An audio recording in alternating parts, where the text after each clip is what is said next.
वादा है आपके चुनावी घोषणा पत्र का मंत्री जी, और 14 से आज 25 आ गई है।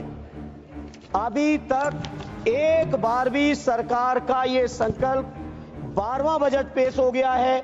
11 साल आपने पूरे कर दिए। भाषण बहुत लंबे हैं आपके, लेकिन सच्चाई से नहीं समझ पा रहा हूं। माननीय कृषि मंत्री जी, आप बहुत अनुभवी हैं, एक बड़े प्रांत के लंबे समय तक मुख्यमंत्री रहे हैं, जहां किसानों की इस्तेमाल की सारी चीजों का मूल्य आपने बढ़ा दिया। आपने खाद का दाम लगातार बढ़ाया, बिजली में आपने कोई सब्सिडी दी नहीं, कीटनाशकों का दाम बढ़ा दिया गया, किसान के इस्तेमाल के डीजल के दाम बढ़ गए, ट्रैक्टर थ्रेसर से लेके जितने भी आपके चीजें इस्तेमाल होती है खेती किसानी में, सारी चीजों का दाम बढ़ा दिया। लेकिन किसानों को कहीं समर्थन मूल्य देने की आपने जरूरत नहीं समझा कि काले कानून है 3, और काले कानूनों को आप नहीं मान रहे थे। किसानों ने यहां पर महीनों दिल्ली में सर्दी गर्मी बरसात सारे मौसम झेल के आंदोलन किए। 750 किसान शहीद हुए। उन शहीद किसानों को आज तक आपकी सरकार की तरफ से, जहां देश की 5वीं अर्थव्यवस्था है, तीसरी होने वाली है, वहां एक परिवार को मुआवजा आपने नहीं दिया। सर, महात्मा गांधी जी कहते थे कि भारत की आत्मा गांव में बसती है, और भारत की आत्मा जब गांव में बसती है तो गांव की तरक्की और खुशहाली के बिना देश की तरक्की संभव नहीं है।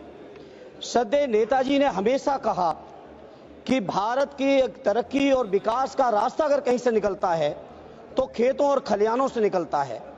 अर्थव्यवस्था के बहुत बड़े बड़े विद्वान इस सदन में मौजूद हैं।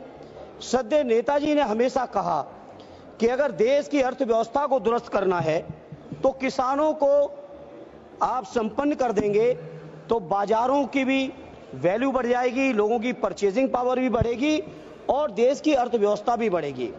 सभापति जी, माननीय वित्त मंत्री जी द्वारा जब बजट पेश किया गया तो माननीय अध्यक्ष जी, तो लगातार ये कहा गया अब तक का सबसे बड़ा बजट है, 50 लाख करोड़ से ज्यादा का बजट है।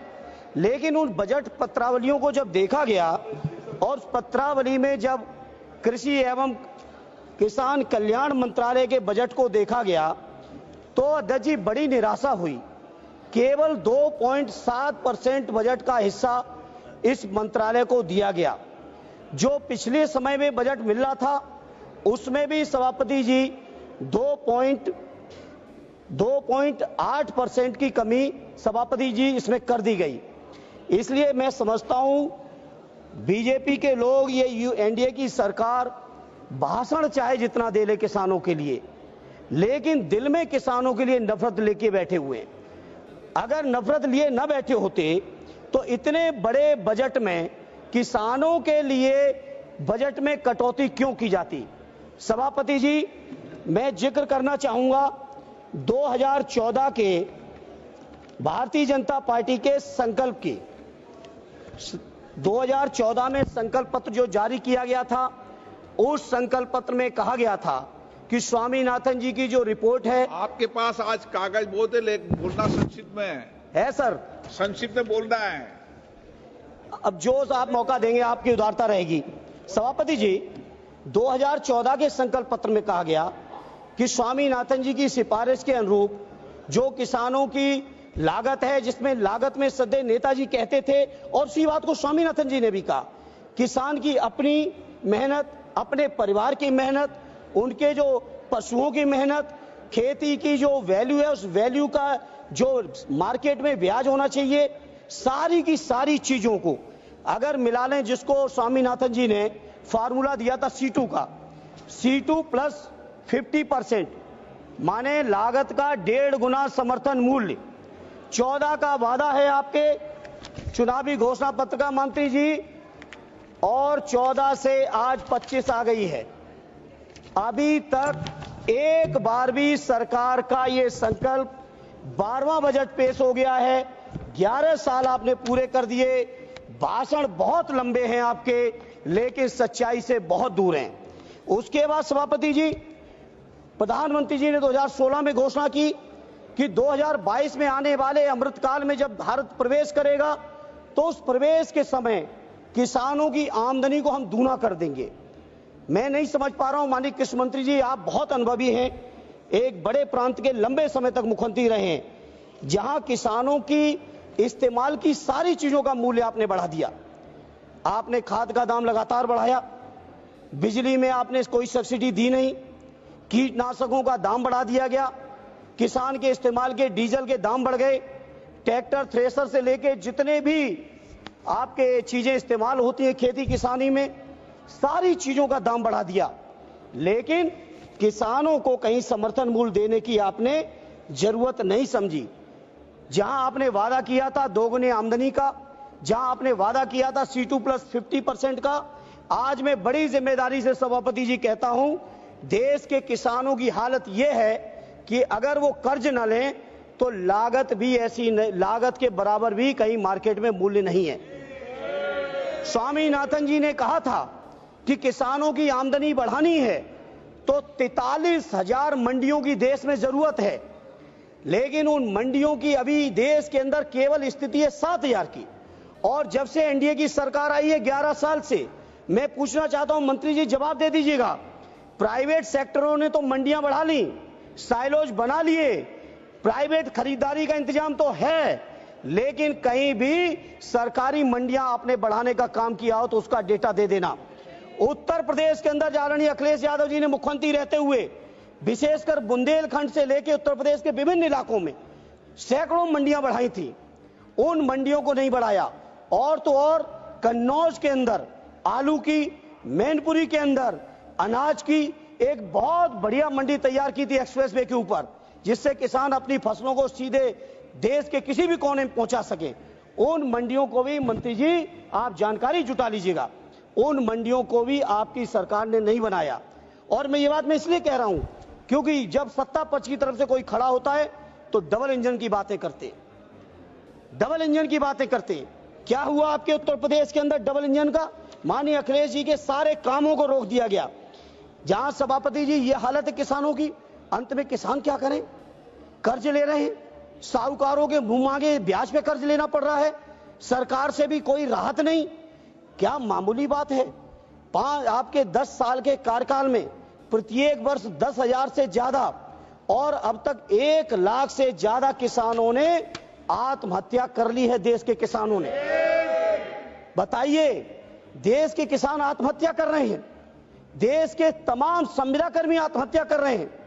देश के किसान अगर अपना हक अधिकार मांगने आते हैं, 3 काले कानून बनाए थे। मैं कृषि मंत्री जी आपसे कहूंगा जवाब में बताइएगा, हम पूरे विपक्ष के लोग कह रहे थे कि काले कानून है 3, और काले कानूनों को आप नहीं मान रहे थे। किसानों ने यहां पर महीनों दिल्ली में सर्दी गर्मी बरसात सारे मौसम झेल के आंदोलन किए, 750 किसान शहीद हुए। उन शहीद किसानों को आज तक आपकी सरकार की तरफ से, जहां देश की 5वीं अर्थव्यवस्था है, तीसरी होने वाली है, वहां एक परिवार को मुआवजा आपने नहीं दिया। सर, यह है आपकी सरकार। यह डंका बज रहा होगा किसी बड़े बड़े लोगों के लिए, कुछ चुनिंदा उद्योगपतियों के लिए बज रहा होगा डंका, लेकिन देश के किसानों की जो बर्बादी है वो छुपी नहीं है। सभापति जी, इसलिए सभापति जी मैं आपसे कहना चाहता हूं, जहां देश के अंदर पूंजीपतियों का 16 लाख करोड़ से ज्यादा कर्ज आपने माफ किया है, 16 लाख करोड़ से ज्यादा देश की बैंकों ने पूंजीपतियों का, बड़े बड़े पूंजीपतियों का, जिसमें चुनिंदा होंगे, हम किसी का नाम नहीं कोट करेंगे, पूरा देश जानता है, लेकिन किसानों के कर्ज की माफी की बात आती है तो सरकार एकदम चुप बैठ जाती है। यही आपका किसानों के प्रति प्रेम है। मैं बड़ी जिम्मेदारी से कहता हूं, अपने देश के किसान भाइयों को कहना चाहता हूं, देश की सर्वोच्च सदन से कहना चाहता हूं, आपको सोचना पड़ेगा, चिंतन करना पड़ेगा, कैसी सरकार आपने चुन ली। कितना प्रधानमंत्री जी के नाम पे झूठी बातों को आप विश्वास कराओगे लोगों को? कह रहे कितना दिया है, उससे एक मिनट साहब, जितना दिया है सुन लो, उससे ज्यादा आपने जो यूरिया की बोरी 50 से 40 कर दी, उसमें काट लिया है। उससे ज्यादा आपने जीएसटी में वसूल लिया। आप बताओ, ट्रैक्टर पे कितना जीएसटी है, यूरिया पे कितनी जीएसटी है, कीटनाशकों पे कितनी जीएसटी है? जीएसटी के माध्यम से आपने वसूल लिया है। एक हाथ से 1 रुपया देते हो, दूसरे हाथ से 10 रुपए खींच लेते हो किसानों से।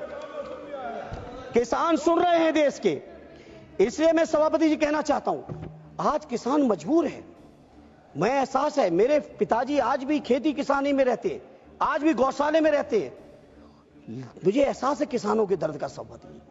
किसानों को यह हालत थी पहले, जब कभी भी अगर किसी किसान परिवार से यह कह दो कि गांव छोड़ दो, जमीन छोड़ दो, शहर में चल के बस लो, नौकरी कर लो, तो वो नहीं तैयार होते थे। और आज सभापति जी किसान इतना मजबूर हो गया है कि खेती छोड़ के शहरों में रिक्शा चलाने को तैयार है, शहरों में आपके मजदूरी करने को तैयार है, कोई भी काम करने को तैयार है। अब किसानों ने समझ लिया है कि उनका और उनके बच्चों का भविष्य अब खेती में नहीं रहा। और यही कारण है, बहुत से सर्वे आए देश में, जब पूछा गया किसानों से कि आप खेती करना चाहते हो कि नहीं करना चाहते हो, मेजॉरिटी के किसानों ने कह दिया कि हम खेती नहीं करना चाहते। यह हालत है। देश के 50% से ज्यादा किसान आज भी हैं सभापति जी, जो कर्जों से डूबे पड़े हुए हैं। इसे मैं आज इस मौके पर कहना चाहता हूं, ये सरकार हो, चाहे इनके प्रांतों की सरकार हो, और प्रांतों में भी विशेषकर उत्तर प्रदेश की सरकार के बारे में कहूंगा, किसानों को रोजगार दिया नहीं। हां, एक रोजगार माननीय मंत्री जी आपकी सरकार ने किसानों में दे दिया, और किसान परिवार के सभी लोगों को दे दिया।